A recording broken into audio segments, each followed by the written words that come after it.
We are closing in on the final stages of the Australian Open. Novak Djokovic, Carlos Alcaraz, Daniil Medvedev all still remain in the event, but only one of them will be number one at the end of the Australian Open.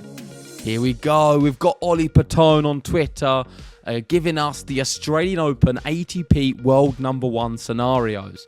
So, if Carlos Alcaraz wants to be world number one, he needs to go one match further than Novak Djokovic at the event.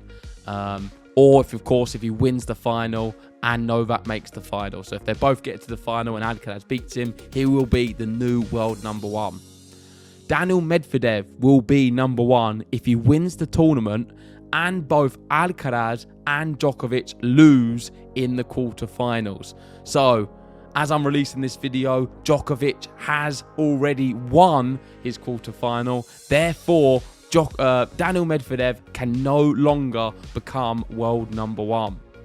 The last scenario, of course, Novak Djokovic. He is world number one at the moment. He's trying to extend the weeks, and he will be number one if all lose in the quarterfinals or if none of the above scenarios occur.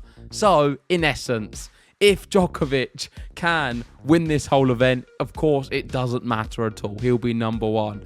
If he can get to the final and beat Jannik Sinner, then as long as Carlos Alcaraz loses in the semi-final, then Djokovic will remain as number one. So Djokovic has the most chances. He just, in essence, needs to go one better than Carlos Alcaraz. So it's really straightforward to find out who's going to be number one.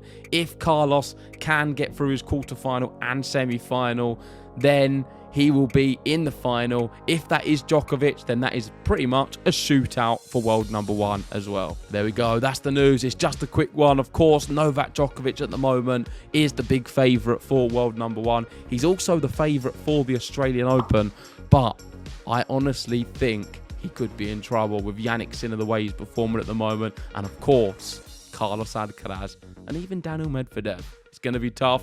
Make sure, stay tuned on the channel. We'll be covering all the matches. And of course, if you haven't already, hit the like button and subscribe if you're new.